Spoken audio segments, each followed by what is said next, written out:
The gym was almost empty. Late afternoon sun filtered through the high windows of Roosevelt High School's worn-out gymnasium.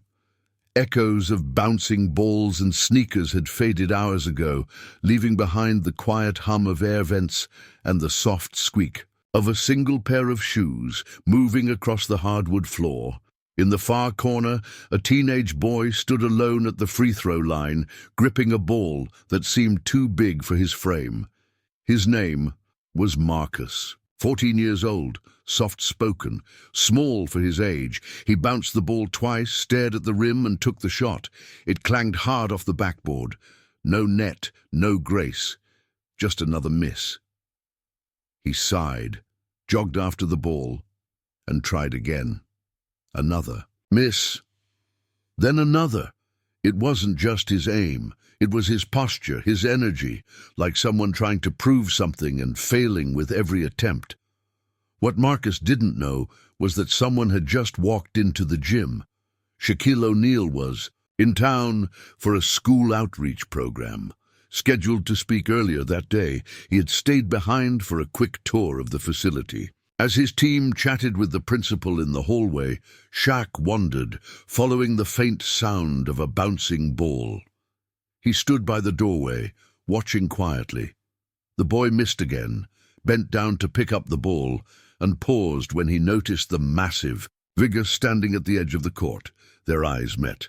Marcus froze. Shaquille O'Neal smiled, walked forward, and said nothing at first. He just nodded, picked up the ball that had rolled his way and spun it in one hand. "You stay late to practice?" Shaq asked gently. Marcus shrugged, eyes wide. I guess I just want to get better." Shaq handed him the ball. "That's how it starts." There was no fanfare, no cameras, no entourage, just a legend and a kid standing in a quiet gym. Shaq motioned toward the hoop. "Let me see that shot again." Marcus hesitated, then shot. He missed. Shaq caught the rebound and passed it back. "Okay," he said, "now let's fix it, one thing at a time." And just like that, the dynamic changed. It wasn't about fame anymore. It was about presence. Shaq wasn't in a rush. He didn't care about the schedule, the next meeting, or the calls waiting on his phone. Right now, he was focused on one thing.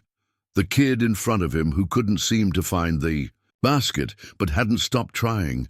"All right," Shaq said, squatting down to Marcus's level. "Show me your stance." Marcus adjusted his feet awkwardly, looking more like someone trying to remember a YouTube tutorial than a player getting ready to shoot. Shaq gently tapped his knees. "Bend here, shoulders loose. Relax your arms. You're stiff like a robot." Marcus laughed nervously. "I get nervous when people watch." Shaq smiled. "Good, you'll get used to it. That means you care." They worked slowly, going back to the basics. Grip, balance, follow-through. Shaq didn't raise his voice. He didn't overwhelm him with drills. He made it simple. One movement, one focus, one goal. "Don't aim to impress," he said. "Aim to improve." With each shot, Marcus missed less. One finally rolled in. Then another bounced around the rim and dropped. By the third make, Shaq clapped his huge hands once, loud enough to echo across the court. "There it is," he said. "That's the one. You feel that?" Marcus smiled, eyes lighting up. "Yeah, I think I do." They sat down on the bench afterward, Marcus sweaty and out of breath, Shaq leaning back like he was home. The silence between them wasn't awkward, it was peaceful. "You like basketball?" Shaq asked. Marcus nodded. "Yeah, but I'm not really good. Everyone else is taller, faster." Shaq turned his head toward him. "You think I came out the womb dunking on people?" Marcus chuckled. "Didn't you?" "Nope. I was clumsy. Got cut from teams. Couldn't run a straight line to save my life. But I stayed in the gym. I kept showing up, not to prove something to others, but to myself." Shaq leaned forward. "You're not just learning to shoot. You're learning to believe. And once you believe, that's when everything changes." Marcus looked down at the court. His expression wasn't doubt anymore. It was something else. Hope, maybe. Or the beginning of it. A voice called from the doorway, one of Shaq's team members. Shaq, they're waiting in the car. He looked at Marcus. You gonna be here? Tomorrow? Marcus nodded. I can be. Shaq stood. Then I'll see you tomorrow. He walked out with no cameras following, no social media posts, just a quiet promise made on a hardwood floor between a man who had seen everything and a boy who was just starting to believe he could. The next day, Marcus was already on the court before Shaq arrived. He was alone again, shooting, missing, collecting the ball, trying again. But his posture was different now, more focused, less frustrated. Every shot he missed, he reset without a complaint. Shaq walked in with a gym bag slung over his shoulder and a grin. Look at that, he said. Kids already in the zone. Marcus turned and smiled. Didn't want to waste time. Shaq nodded with approval. That's how you get ahead. They spent the next hour running simple drills. Footwork, form, timing. Shaq moved slowly, never towering over the kid, always leveling himself, meeting Marcus where he was. He'd clap when a shot landed, correct him gently when one missed. Halfway through, they took a break, sat on the same bench, sweating, laughing about Shaq's old sneakers and the worst haircut in NBA history, according to Shaq himself. Then the mood shifted. Marcus grew quiet, staring down at his shoes, tapping them lightly against the floor. You ever get tired of trying? He asked suddenly. Shaq looked at him. All the time. Why? Marcus hesitated, then said, People at school think I'm weird. I'm not fast. I'm not funny. And I kind of talk slow when I get nervous, so I don't really have friends. Shaq didn't answer right away. He leaned back, arms crossed, and exhaled slowly. I used to stutter, he said. Bad. Couldn't even say my own name without getting stuck. People laughed. A lot. Marcus turned his head slowly, surprised. Shaq nodded, but I kept showing up. I kept speaking, even when it was messy, because I knew the only way out of fear was through it. He reached into his bag, pulled out a water bottle, and handed it to Marcus. People don't get to tell you who you are. That's your job. Marcus took the water, but his hands were shaking a little. His eyes glistened, not tears of sadness, but of something finally being seen. Thanks, he muttered. Shaq put a hand on his shoulder. You're not here to be anyone else. You're here to be the first you, and that kid, he's got game and heart. A long pause settled between them, warm and still. Then Marcus asked, Can we do one more round? Shaq smiled. We can do 10. Friday came fast. The school was buzzing with noise, lockers slamming, sneakers squeaking, kids shouting across hallways. For most students, it was just another day. But for Marcus, it felt heavier. That morning, during gym class, the PE teacher announced a friendly scrimmage. 2 teams, full court. No pressure, just fun. Except Marcus didn't hear fun. He heard prove yourself. As the other kids chose teams, Marcus stood alone, eyes down. One by one, names were called. He wasn't picked. Again. Guess we'll take Marcus, one kid finally said. We need someone to pass. A few others laughed. Marcus swallowed hard. He nodded, pretending not to care, and jogged onto the court. He barely touched the ball. When he did, he hesitated, and someone else would grab it. Come on, man, one player muttered. You just slow us down. Marcus felt the sting hit right in the chest. Same feeling, same voice, the one that told him he didn't belong.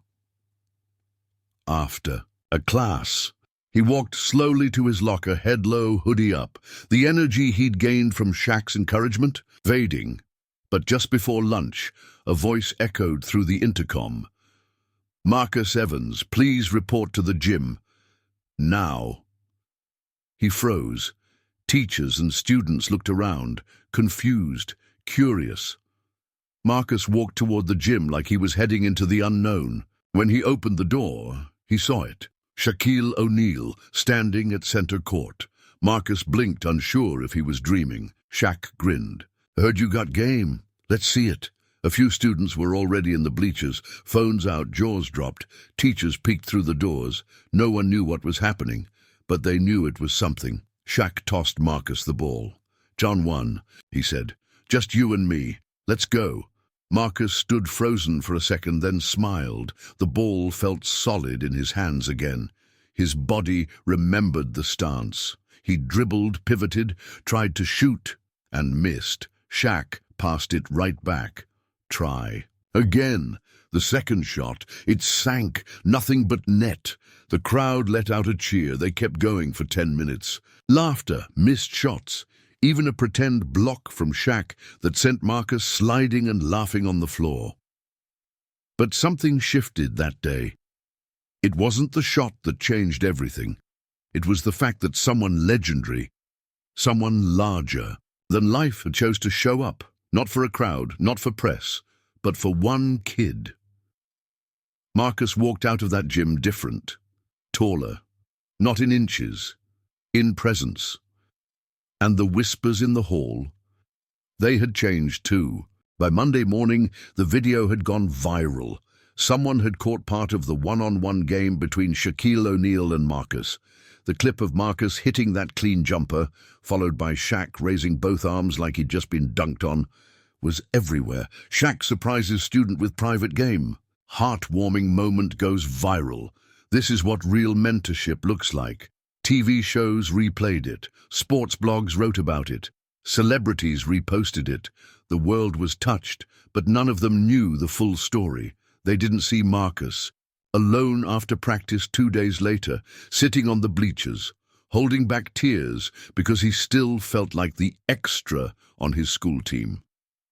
They didn't see Shaq return, quietly, at dusk, with no cameras, and just sit beside him for half an hour, saying nothing until Marcus finally opened up. "They still don't pass to me," Marcus had whispered, and Shaq's answer? Simple, keep passing to yourself. One day, they'll catch up. They didn't see the note Shaq left taped to Marcus's locker the next morning, just a torn sheet of paper that read, "Don't let their silence steal your voice." They didn't see Marcus write the words on the inside of his notebook. They didn't see the janitor who told Shaq, quietly, that Marcus used to come into the gym alone almost every day after school. Rain or shine, just him and a dream that no one else seemed to believe in, and they definitely didn't see how. 1 week after the viral video, Marcus stayed late again. But this time, he wasn't alone. 3 other students from his team showed up. "Want to shoot around?" one asked. Marcus nodded. He passed. They passed back. Something had shifted, because it was never about the viral moment. It wasn't about the likes, the shares, or the headlines. It was about being seen, really seen.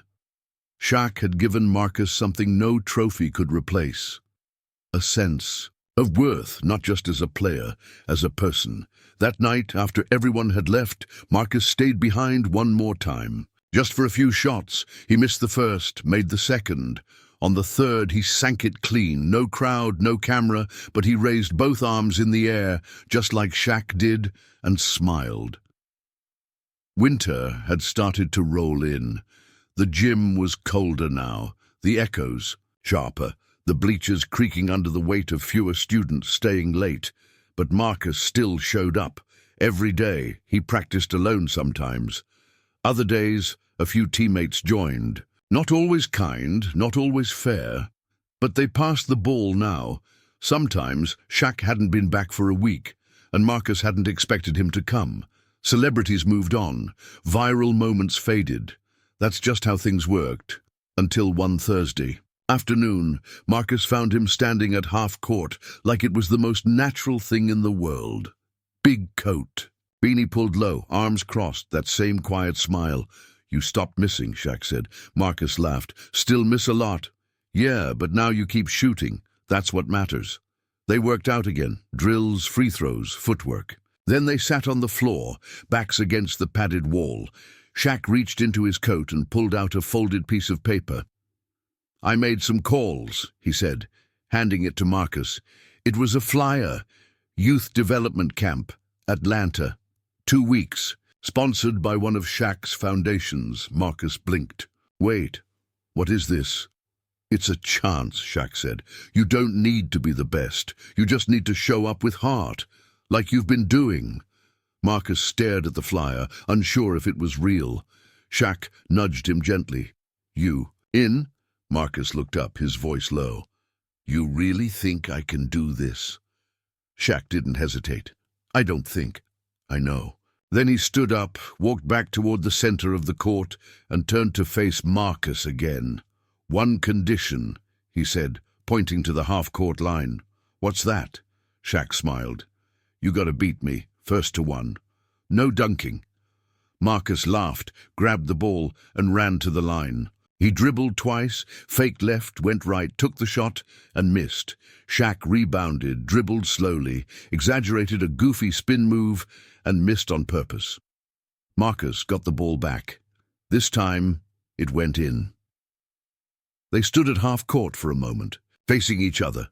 Shaq held out his hand. "You earned it." Marcus shook it, his grip tighter than it had ever been. That moment wasn't a victory lap.